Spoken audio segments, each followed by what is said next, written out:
नमस्कार, प्रणाम, हर हर महादेव, जय शिव काशी। मैं ज्योतिष आचार्य तमन्ना कुमारी। मैं आपको ये बताने आई हूँ कि बहुत सारे लोग बहुत सारे प्रश्न कर रहे थे कि मैम आप कब ऑनलाइन आती हैं, हमें पता नहीं चलता, या फिर हम आपसे कैसे जुड़कर अपने बारे में जानकारी प्राप्त कर सकते हैं। तो सभी व्यक्ति को पता है कि 10 से 5 तक मेरा ऑफिस टाइम होता है। अगर आप ऑनलाइन में दिखाना चाहते हैं तो आपका भी 10 से 5 का ही टाइमिंग होगा और आप इस वक्त मुझसे अपनी कुंडली, हस्तरेखा, numerology, tarot card reading, black magic से कोई रिलेटेड आपकी प्रॉब्लम है तो उसका सलूशन यहाँ पे होता है और आप करवा सकते हैं। अगर आपको तांत्रिक क्रिया में दिलचस्पी है तो आप उसे भी सीख सकते हैं, समझ सकते हैं और जान सकते हैं, लेकिन उसके लिए सभी के लिए चार्जेस लगते हैं, अवेलेबल है चार्जेस। अब मैं आपको यहाँ बताऊँ कि अगर आप अपने घर में कीलक पूजन करवाना चाहते हैं या किसी प्रकार का पूजा पाठ करवाना चाहते हैं मुझसे या पंडित जी से, किसी से भी, तो उसके भी चार्जेस लगते हैं और आपको पहले ही बुकिंग करवाना होता है, उसके लिए अनिवार्य है। यहाँ पे मैं बताऊँगी, अभी लोगों का सबसे ज़्यादा प्रश्न था कि हमें काल सर्प दोष पूजन करवाना है तो हम कैसे करवा सकते हैं। तो देखिए, आप मंदिर में जाकर भी पूजन करवा सकते हैं मेरे द्वारा और आप अपने घर पर भी करवा सकते हैं। बहुत सारे लोगों को ऐसा लगता है कि हम रुद्राभिषेक अपने घर पे करवाएं, मंदिर में ना करवाएं। बहुत लोगों को लगता है कि हम अपने घर पे ये पूजा पाठ, मंगल दोष, मंगल पूजा, या फिर हम काल सर्प दोष, मंगल पूजा, रुद्राभिषेक, घर का कीलक, ये सारी जो पूजा होती है, या सप्तशती, सप्तचंडी, ये सारी हमें पूजा करवानी है। तो आपको जो भी पूजा करवानी है, जिस प्रकार की हमारे यहाँ सभी पूजा उपलब्ध है, तो सभी चीज़ों का चार्ज लगता है, आप करवा सकते हैं। अभी नाग पंचमी आने वाली है तो नाग पंचमी पे भी आप काल सर्पदोष की पूजा जो करवा लेंगे तो आपकी निमृत हो जाएंगी, क्योंकि नाग पंचमी एक ऐसा त्यौहार ही नहीं है, एक ऐसा उस टाइम का योग बनता है कि जब आप काल सर्प दोष का पूजा करवा लेते हैं तो आपको बहुत हद तक शांति और आराम मिल जाता है। तो इस नाग पंचमी आप हमसे काल सर्प दोष की पूजा करवा सकते हैं। और अगर आप अपने घर का कीलक करवाना चाहते हैं तो उसके लिए भी मुझे कांटेक्ट कर सकते हैं। हर हर महादेव, जय शिव काशी। आप बहुत जगह पर जाते होंगे तो आपको आराम नहीं मिलता होगा, लेकिन यहाँ पे गारंटी से आराम मिलता है।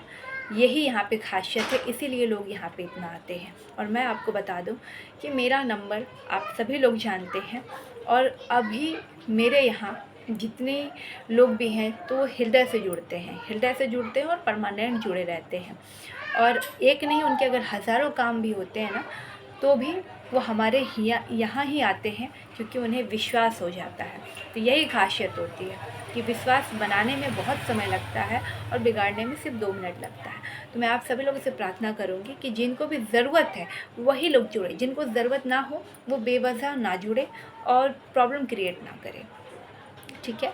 और मेरा नंबर आप सभी को पता ही है। अगर इस 2025 में आपको पूजा करवानी है या इसके बाद भी करवानी है तो भी आप हमसे जुड़ सकते हैं। देश दुनिया में आप कहीं से भी हो, अगर आप आ सकते हैं तो हमारे यहाँ आके पूजा करवाइए, या तो फिर आप बुकिंग करके हमें बुलाकर पूजा करवाइए। उसके चार्जेस सभी को पता है और जिनको नहीं पता वो मुझे मैसेज कर देंगे, मैं आपको बता दूँगी। और मैं आपको यहाँ पे ये भी बताऊँगी कि अगर आपको कोई भी चीज़ में समझ में नहीं आता तो आप मुझे कॉल करके पूछ भी सकते हैं, जिसका टाइमिंग होता है 10 से 5। आप मुझे व्हाट्सअप भी कर सकते हैं अगर आपको कोई चीज़ की जानकारी प्राप्त हो। बहुत सारे लोगों का ये भी कहना था कि हमें अपने घर का पूजन करवाना चाहिए, जैसे अभी ग्वालियर से फ़ोन आया था कि हमें अपने घर का पूजन करवाना चाहिए। हमें अपने घर में, जब हम नया घर बना रहे हैं उसके अंदर हमें बहुत सारी सामग्री हमें डालकर पूजन करवानी है, या फिर हमारा घर बन गया तो हमें पूजन करवानी है। इसके लिए भी आप मुझे कॉन्टैक्ट कर सकते हैं। और अगर मैं एक बार आपके घर की कीलक कर देती हूँ, वो आपके लिए घर के परमानेंट का कीलक होता है, इसीलिए चार्जेस ज़्यादा लगते हैं और वो परमानेंट का चार्ज लिया जाता है, ठीक है। कीलक पूजन में समय लगता है और वस्तु लगती है, सामान लगता है, और उसके बाद ही आपके घर का कीलक करवाया जाता है। और मेरा जो तख्तियाँ होता है वो मैं आपको पहले ही बता देती हूँ। जब आप बहुत बड़ी बड़ी बिल्डिंग, इमारतें बना रहे हैं ना, करोड़ों के, अरबों के, लाखों के, तो आप इस चीज़ पे ज़रूर ध्यान दें कि अपने घर की जो इमारत आप मजबूत दीवारों से खड़ा कर रहे हैं ना, उससे भी ज़रूरी होती है वाइब्रेशन, एनर्जी, ठीक है। ये बहुत मायने रखता है कि आपके घर की सुरक्षा, कि आपके घर को देखकर कोई जले ना, आपके घर पे कोई ब्लैक मैजिक ना कर दे, आपके घर और में लोग हमेशा बीमार ही ना रहे, आपके घर में कुछ ऐसी चीज़ें ना होने लगे कि एक पे एक इंसान मरते चला जाए। तो इसीलिए कीलक परमानेंट कराया जाता है घर का, जो फिर आपको कभी जीवन में दुख और तकलीफ की परेशानियाँ ना आए और आप आराम से अपने घर में सुकून से रहे। बाहर की नेगेटिव एनर्जी आपके घर में प्रवेश नहीं करेगी और अंदर की जो आपके घर की कुल देवी रहेंगी या फिर पितृ रहेंगे, वो आपके घर में ही अपने स्थान पे रहेंगे। और बाहर की जो चीज़ें कोई भेजेगा, कितना बड़ा भी तांत्रिक हो, कुछ भी हो, वो आपके घर में अंदर प्रवेश नहीं कर सकती। इसी का पूजा होता है जिसे हम कीलक पूजन कहते हैं, जो नाव की कील से पूजन होती है, कीलक किया जाता है घर का, ठीक है। तो यही चीज़ का फीस लगता है ज़्यादा और लोग समझ नहीं पाते क्योंकि उनको जानकारी नहीं होती है। और यह बहुत गुप्त विद्या है जो हर व्यक्ति के पास नहीं होता और हर व्यक्ति इस पूजा को नहीं कर सकता है। अगर आप भूत प्रेत से भी ग्रसित हो या आपके आसपास कोई ग्रसित हो, आपको लगता हो कि हर जगह हमने इलाज करा लिया, बालाजी भी लेकर गए, हर दरबार भटक गए, दुनिया के हर दरबार चले गए और हमारा ये प्रॉब्लम सॉल्व नहीं हुआ, तो आप एक बार मुझसे कांटेक्ट कीजिएगा और आइएगा और हाथों हाथ अपना काम करवा कर जाइएगा। हर हर महादेव, जय शिव काशी। मैं बहुत नॉर्मल से रहती हूँ क्योंकि मुझे समाज में रहना है और लोगों को डराना नहीं है। लोगों की सेवा के साथ, अच्छे भाव के साथ और अच्छे भाव के साथ प्रस्तुत होकर मैं रहती हूँ और हमेशा मैं हंसमुख प्रवृत्ति की हूँ और लोगों को भी हंसाने का काम करती हूँ और लोगों को हेल्प करने का भी काम करती हूँ। हाँ, चार्जेस इसलिए लगते हैं कि हर पूजा पाठ में पैसे लगते हैं जो हम स्वयं का नहीं लगा सकते हैं, इसीलिए कि वो फलित नहीं होती है, ठीक है। और इसलिए चार्ज लिया जाता है और यह आपका कर्तव्य भी है कि आप दुनिया में हर चीज़ की एक कीमत होती है, चाहे आप एक बोतल पानी ही क्यों ना खरीदते। अगर आपको घर से बाहर घूमना हो तो आपको रिक्शे वाले को ही पैसा देना पड़ता है। इसी प्रकार से जब आप किसी प्रकार की कहीं भी दर्शन करने जाते हैं तो आप खाली हाथ नहीं जाते हैं, अपने मन में श्रद्धा, भाव, भक्ति और फूल, पुष्प, दूध जो भी आपसे बन पड़ता है आप लेकर जाते हैं। बहुत लोग गुप्त दान करते हैं। तो जिस प्रकार से आप एक कर्मा करते हैं उसी प्रकार से हम भी एक कर्म करते हैं कि हम दूसरों की जो नेगेटिव एनर्जी होती है हम अपने ऊपर लेते हैं और पॉजिटिव एनर्जी जो हमने अपने यज्ञ तप से जो प्राप्त किए होते हैं वो दूसरे को देते हैं और उनका भला करते हैं और उसी से हम उन्हें ठीक करके उन्हें आराम पहुंचाते हैं। तो ये जानकारी मैं आपसे इसलिए साझा कर रही हूँ कि बहुत लोग बेवकूफ़ होते हैं, उन्हें नहीं पता होता, वो सीधे आते हैं कि हमारा हाथ देख के बताइए, कहीं राह चलते हमारा हाथ देख दीजिए, कहीं भी राह चलते हमारी कुंडली को बताइए, हमारे बारे में बताइए। तो इस प्रकार के जो लोग होते हैं वो बहुत नादान होते हैं, उन्हें नहीं पता होता है कि एनर्जी कैसे काम करती है।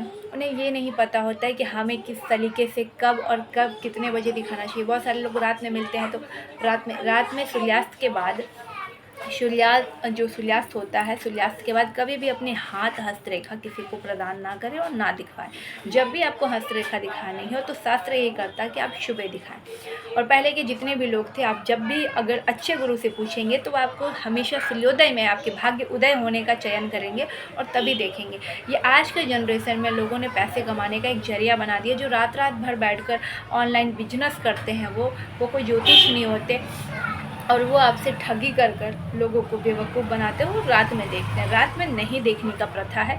हमेशा आप दिन में दिखाओ हस्तरेखा और जानकारी प्राप्त करो, रात में हस्तरेखा नहीं दिखाई जाती है। और यही सलाह मैं बहुत लोगों को दे चुकी हूँ। जिनको नहीं पता होता है वो तो जिनको समझाने पर समझ में आ जाती है, लेकिन जो एकदम 0 सन्नाटा, जिनको ज्योतिष के बारे में, एस्ट्रोलॉजर के बारे में या पंडित के बारे में कोई नॉलेज नहीं होता, तंत्र के बारे में कोई नॉलेज नहीं होता, वो सीधे ये कहते हैं कि ये सब ढोंग है या फिर ये पैसे का बिजनेस है। तो मैं आपको बता दूं, जो पैसे का बिजनेस करते हैं वो ऐप चलाते हैं, ऐप्स के माध्यम से वो आपको ठगी करते हैं क्योंकि वो असली ज्योतिष या फिर कहीं से पढ़ाई नहीं किए होते हैं, उनको ज्ञान नहीं होता, इसलिए वो रात भर बैठकर किसी की भी कुंडली खोल देते हैं और देखने लगते हैं और रात को 2 बजे 3 बजे 4 बजे देख रहे हैं। लेकिन जो शास्त्र कहता है वो ये कहता है कि आप सूर्योदय में किसी का भाग्य उदय करें उस वक्त देखें, ये नहीं कि सूर्यास्त के बाद।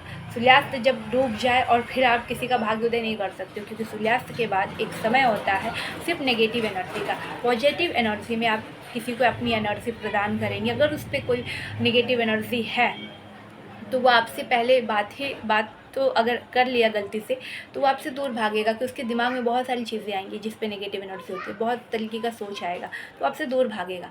लेकिन कहीं ना कहीं अगर कोई उसके घर में अच्छा है, पॉजिटिव एनर्जी का है, वो उसको लेकर आया है हमारे पास और हमने अपना ऑरा उनको प्रदान किया या हम अपनी एनर्जी उन्हें भेज रहे हैं, तो वो एनर्जी उसको क्लीन करता है, उसके ऑरा को क्लीन करता है और इसी के माध्यम से उनकी जो भी कुंडली हो या हस्तरेखा हो, न्यूमरोलॉजी हो, टैरो कार्ड हो या ऑरा साफ़ करने का हो, तो इसी से सब कुछ